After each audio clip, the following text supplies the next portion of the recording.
Welcome back to Jiggyverse, the place where we share valuable insights and tips to help you navigate the wonderful world of parenting.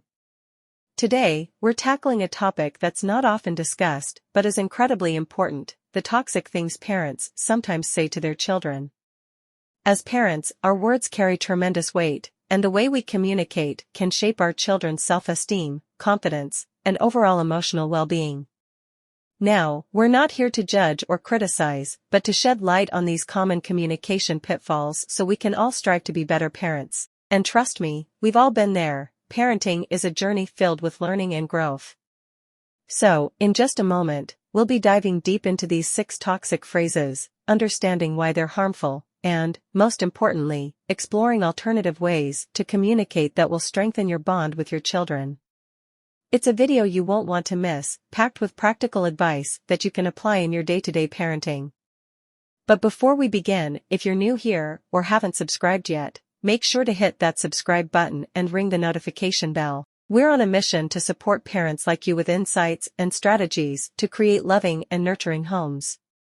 Now, without further ado, let's jump right into it and uncover those 6 toxic things parents say to their children, and how we can replace them with more positive and constructive alternatives. Are you ready? Let's get started. 1. I wish you were more like your sibling. Comparing a child to their sibling can have far-reaching negative consequences on their self-esteem and sense of individuality. While it's natural for parents to notice differences between their children, expressing a desire for one child to be more like another sends damaging messages. Undermining individuality. Each child is unique, with their own strengths, weaknesses, and interests. When a parent wishes a child were more like their sibling, it dismisses the child's individuality and their right to be themselves. Sibling rivalry. This phrase can intensify sibling rivalry and competition, potentially causing hostility and resentment between siblings. Children may feel they are constantly being compared and judged, leading to strained sibling relationships. Low self-esteem. Repeatedly hearing that they should be more like their sibling can erode a child's self-esteem. They may internalize the belief that they are not good enough as they are, leading to self-doubt and insecurity. Identity confusion. Children who constantly receive this message may struggle to develop a clear sense of self. They might be unsure of who they are or what they genuinely enjoy, as they may feel pressured to conform to their parents' expectations. Instead of making comparisons, parents should celebrate each child's uniqueness, nurture their individual interests and talents, and provide support tailored to their needs. Encouraging a child to be the best version of themselves rather than a copy of their sibling promotes healthy self-esteem and a strong sense of self-worth. It's crucial for parents to acknowledge and appreciate the distinct qualities that make each of their children special. 2. You're always. This phrase can be incredibly damaging to a child's self-esteem and overall well-being. When parents use sweeping statements like "you're always," followed by negative behavior or trait descriptions, it sends several harmful messages. Overgeneralization. Saying "you're always" is an overgeneralization that ignores the complexity of a child's behavior and emotions. Children, like adults, have good days and bad days, and they exhibit a range of behaviors. Labeling. Labeling a child with negative traits can lead to a self-fulfilling prophecy. If a child constantly hears that they're always lazy or always messy, they may start to believe and embody those negative labels. Low self-esteem. Hearing negative generalizations about themselves can seriously erode a child's self-esteem. They may internalize these messages and develop a negative self-concept, which can have long-lasting effects on their self-worth and self-confidence. Ineffective communication. Such sweeping statements don't provide constructive feedback or guidance for improvement. Instead of helping a child understand their behavior and make positive changes, it can leave them feeling discouraged and confused.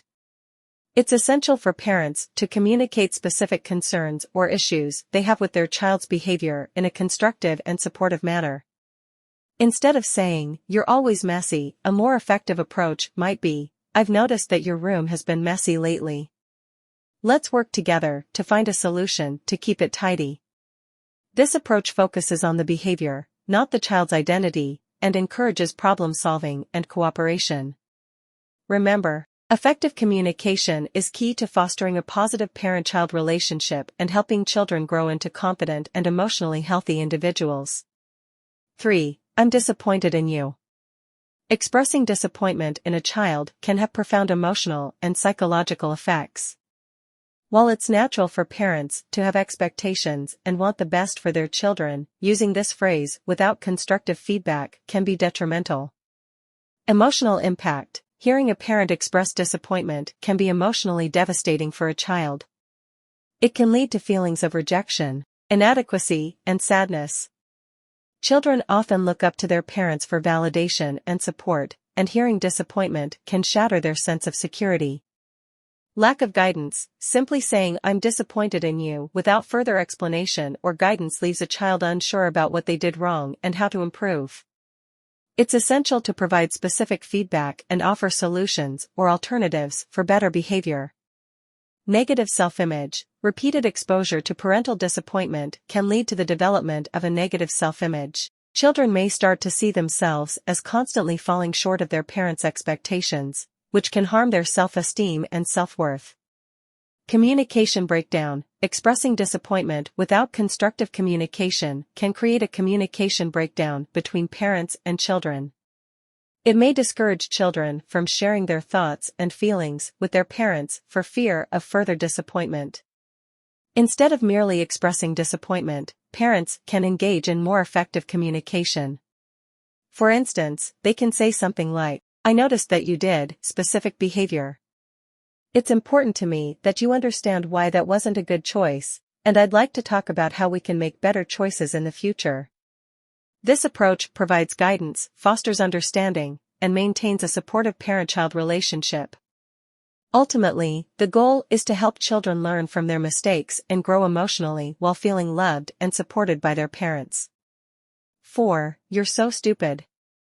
Using derogatory terms or insults, such as "you're so stupid," can have severe and lasting consequences on a child's emotional and cognitive development. Here's a closer look at the damaging effects. Emotional scarring. Verbal insults can leave emotional scars that persist into adulthood. Children are especially vulnerable to such negative language, and it can lead to a lifelong struggle with low self-esteem, anxiety, and depression. Impact on learning. When a child is repeatedly told that they are stupid, it can negatively impact their attitude toward learning. They may develop a fear of failure, become less willing to take risks, and avoid challenging tasks to protect themselves from further criticism. Strained relationships. Such hurtful language can strain the parent-child relationship. Children may become distant or defensive, making it difficult for parents to guide and support them effectively. Mimicking behavior. Children often model their behavior after their parents. If a child is exposed to verbal insults at home, they may learn to use hurtful language with others, perpetuating a cycle of negativity and harm. It's crucial for parents to replace derogatory language with constructive communication. Instead of resorting to insults, parents can express their concerns or frustrations in a way that encourages growth and understanding. For example, they can say, "I see you're having trouble with this, but I believe in your ability to learn and improve. Let's work on it together." By using language that supports and uplifts their children, parents can foster a positive self-image, promote a love for learning, and strengthen the parent-child bond. Remember, the words we use as parents have a lasting impact, and choosing them carefully can make all the difference in a child's development. 5. You're such a failure.